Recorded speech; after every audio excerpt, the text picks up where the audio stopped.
Hello guys, this is DJSTS, and welcome to my review of Kingman the Golden Circle.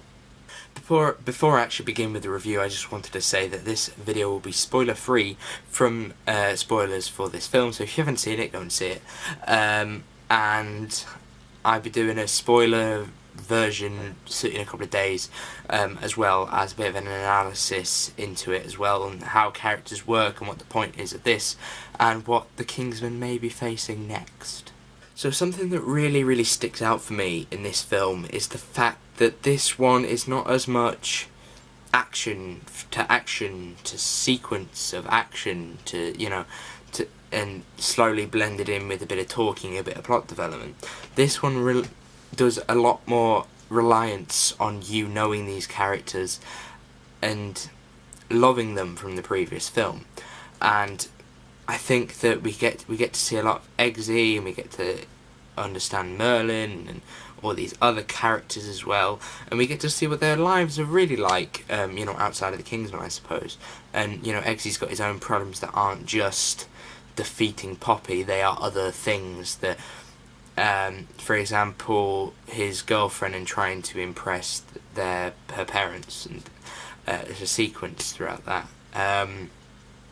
and these multiple things make you not just care about the characters, because you already kind of care about them from the previous film, but really make them feel realistic and grounded to this, crazy. So when the crazy action really does happen, that is, it feels less like pointless action, and it feels like it's actually got a purpose, in the way that the character that's pulling these punches has a lot more development and is a lot more interesting than just that, that nothing, the fact that he's punching someone. Action does start, it is well worth it. The action is brilliantly choreographed.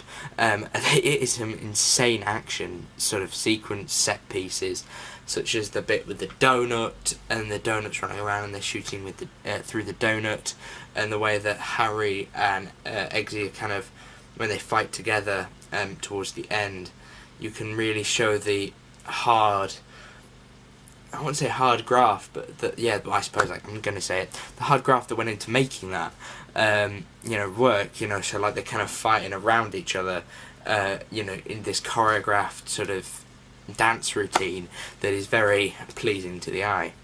If you liked the scene in the first film with the church, then you will love a lot of this film. Admittedly, the violence in the church scene, I suppose, is a lot more toned down than it was, but the final battle is basically the church scene in the way that it's shot. So you see the camera going across people, it pans across them, same way that they would cut that church scene. So then it all cuts seamlessly, looking like it's one shot when it's really not. The director of this film, Matthew Vaughn, is really great as a director. He's such a brilliant director, or in the Kingsman films anyway, and he really cares about this source material that he's got, and he really you can definitely tell that he knows what he's doing. He's very good at making the film, and he's very good at creating brilliant set action pieces, but he also is great at using these characters. For example, Eggsy during this film, right at the beginning, he's kind of got everything he really wants. He's got the job that is, paying homage to his dad and also to Harry. He's got a girlfriend and a house, which used to be Galahad's, but who cares? He's got the house and a great job that he loves, and a girl, and everything seems to be really looking up for this guy, until you get about 20 minutes into it, and this, it's in the trailers, the moment when the missile crashes into the Kingsman base, I suppose, and it basically destroys it and pretty much kills a lot of people.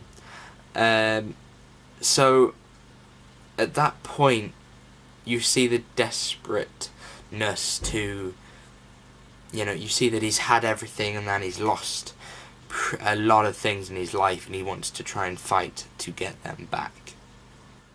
So the villains in this film, the villains are Poppy and this henchman guy. We'll get into that in a bit, and these dogs, but we'll get into that in a minute.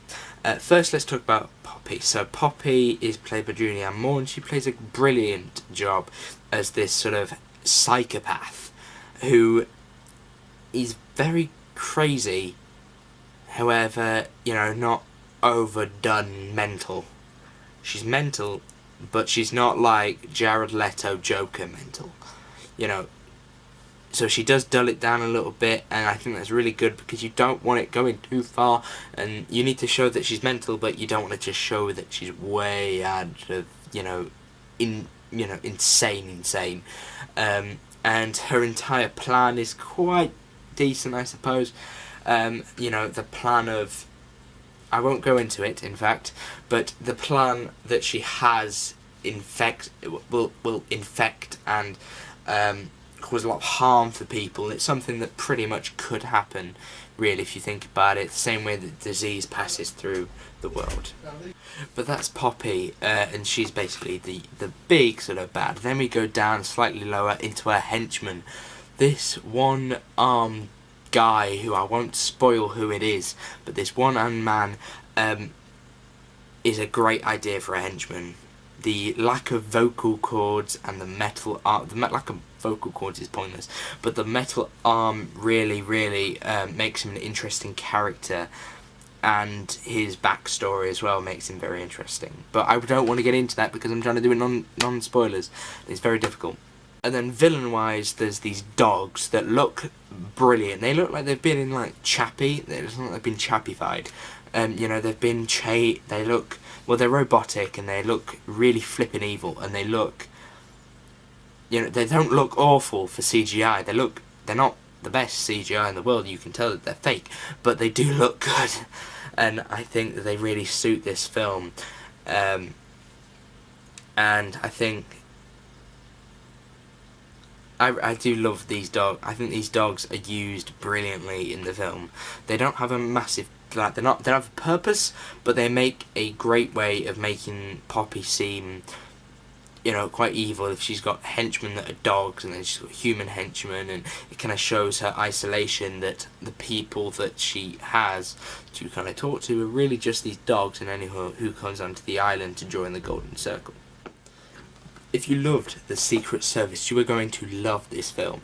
I loved The Secret Service so much I bought it on Steelbook, for goodness sake. And I think there's a lot of references to the first film to do with the water sequence and the church sequence, and Harry's recovery and everything like that. And Valentine, he gets mentioned, and that the head explosion scene gets mentioned in Merlin's words, with the spectacular is brilliant. That was a terrible impression, but I'm sorry, but that, yeah, you know what I mean. And those things really pay off, I think. Overall, this film is not just a great on its own, and not just a great sequel. It is building upon what it set up in the first film, and making it better, and improving the characters and giving the characters development and everything, and making new characters as well. It really creates a great viewing experience. So thank you guys for watching. This has been DAJ Studios. Hopefully you enjoyed this video. If you did, make sure you give a like, and I will see you soon.